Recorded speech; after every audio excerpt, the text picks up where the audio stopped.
Good day and welcome to yet another webisode. That means we're here to answer yet another set of questions na madalas nakukuha natin from subscribers, from clients, from followers alike. This is something that they normally encounter during the account opening phase. Usually dito sila nagkakaroon ng confusion because when you try to open an account, usually, ang unang tinatanong dyan, are you going to open a peso account or are you going to open a dollar-denominated account? Then the very next question, medyo doon magkakaroon ng confusion. Are you going to open an individual account? That's self-explanatory. Or are you going to open a joint or an in-trust for account? So parang doon kayo magkakaroon ng konting tanong sa sarili. Ano ba tong joint account? Ano ba tong in-trust for account? Tapos meron pang margin. Yung margin, let's answer that in a separate video. But for now, let's hone in on the differences and the similarities of joint and in-trust for accounts. Let's begin with joint accounts. Ang joint account, from the term itself, hindi ka pwedeng mag-open ng joint account if you are an individual. Joint, at least 2 participants to a maximum of 4 account holders. Ideally, you guys need to be relatives, para wala masyadong complications, wala masyadong issues, especially when it comes to the ownership. When you talk about joint accounts, by the time it gets activated, by the time you start buying investments, you guys are considered co-owners of all the investments. And before you even enter into a contract, before you enter into an agreement, before you even open a joint account, dapat ang unang-unang tinitingnan dyan is the age of the participants. You all have to be at least 18 years of age for you to be able to open a joint account. When it comes to requirements, dapat lahat ng participants, all 2, all 3, all 4 participants, should have joint bank accounts. So lahat ng 2, lahat ng 3, lahat ng 4, for consistency's sake, for alignment purposes, dapat lahat sila meron ding joint bank accounts, which will serve as your settlement bank account. When it comes to documentary requirements, dapat lahat kayo merong at least isang government-issued ID. Dapat makapag-provide kayo ng proof of addresses. Pwedeng pare-pareho, pwedeng hiwa-hiwalay for as long as it's going to provide us with an idea na, legitimate itong proof of address na to. Kahit hindi nakapangalan sa inyo yung billing statement, you may use that. And then of course, for tax payment purposes, all participants should be able to provide us with their tax identification numbers. Again, we're just talking about tax identification numbers. It's not a requirement for you to submit a tax identification card.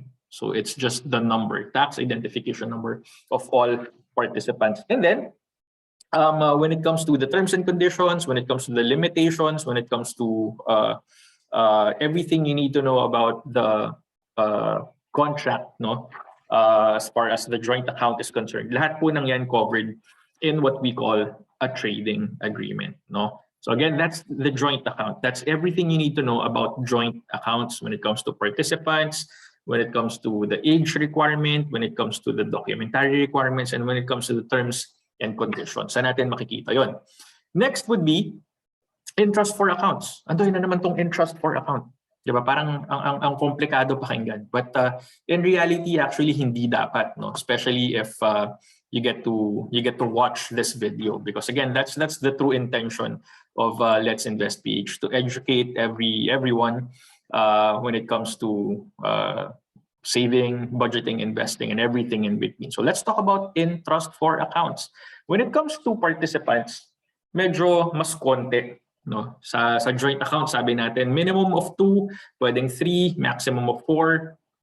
But when it comes to joint in-trust for accounts, 1:1. Maximum of 2 lang. 1 parent, 1 kid, 1 guardian, 1 minor, and then that's it. When you talk about minor, dalawa yung definition natin ng minor. And in trust for accounts, pareho silang nag-a-apply. When you talk about minors, age-based. Below 18 years of age, they're considered minors, so that means hindi pa sila pwedeng pumirma sa kontrata, hindi pa sila pwedeng mag-agree sa terms and conditions, hindi sila pwedeng pumirma doon sa trading agreement. So that means kailangan nila ng principal, kailangan nila ng parent, kailangan nila ng guardian to do that for them. And that's why, in order for them to start investing, they need a facility called an in-trust for account. And that's what parents are supposed to do for them if parents would like to open investment accounts for minor kids. No? And then when you talk about minor, isa rin a definition ng minor, from a legal perspective, are members of the society, members of our family na mentally and physically incapacitated. Sila yung hindi kayang makipag-interact with people for them to open an account, hindi kaya physically to sign documents, hindi kaya physically to deposit money, to withdraw money from the ATM, from the bank. So they need help, they need assistance, they need a guardian to be able to assist them for matters pertaining to finance. So ito yung participants, no?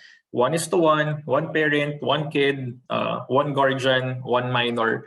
And when it comes to requirements, medyo dalawang set yan. Meron tayong pag-uusapan na requirements for the minor, for the kids, and meron tayong pag-uusapan na requirements na dapat i-provide ng guardians. So let's talk about them one by one. When you talk about in-trust for accounts, parang joint accounts din. Kung sino yung mga participants, dapat meron din silang in-trust for bank account.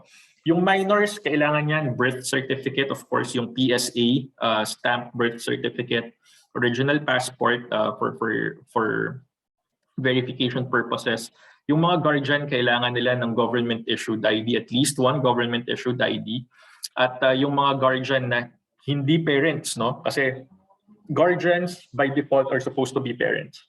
But for example, wala ng parent, relative na lang, kapatid, pinsan, that relative, that sibling, that cousin should be a court-appointed guardian. So kailangan mo lang mag-secure ng guardian affidavit of guardianship from the court for you to be able to identify yourself, no, as the court-appointed guardian. And then syempre kailangan din natin ng proof of addresses of both the minor and the guardian, and of course TIN. But this time, ang TIN would be from the principal na lang, no? Tax identification number of the parent, of the principal, or the guardian. And of course, similar to joint accounts, similar to individual accounts, lahat po ng yan, yung terms and conditions and limitations are covered by a contract, what we call a trading agreement. So I think that's it. That's everything you need to know when it comes to the similarities and differences between a joint and an in-trust for account. Huwag na natin masyadong pahabain to because that's what it's really supposed to be. Short but sweet, informational, educational content brought to you by Let's Invest PH. So maraming salamat again for those of you who've been sending inquiries, those of you who've been sending their questions. Keep them coming because yan po yung nagiging basehan natin ng content in the future. So that being said, thank you again and see you in our next webisode.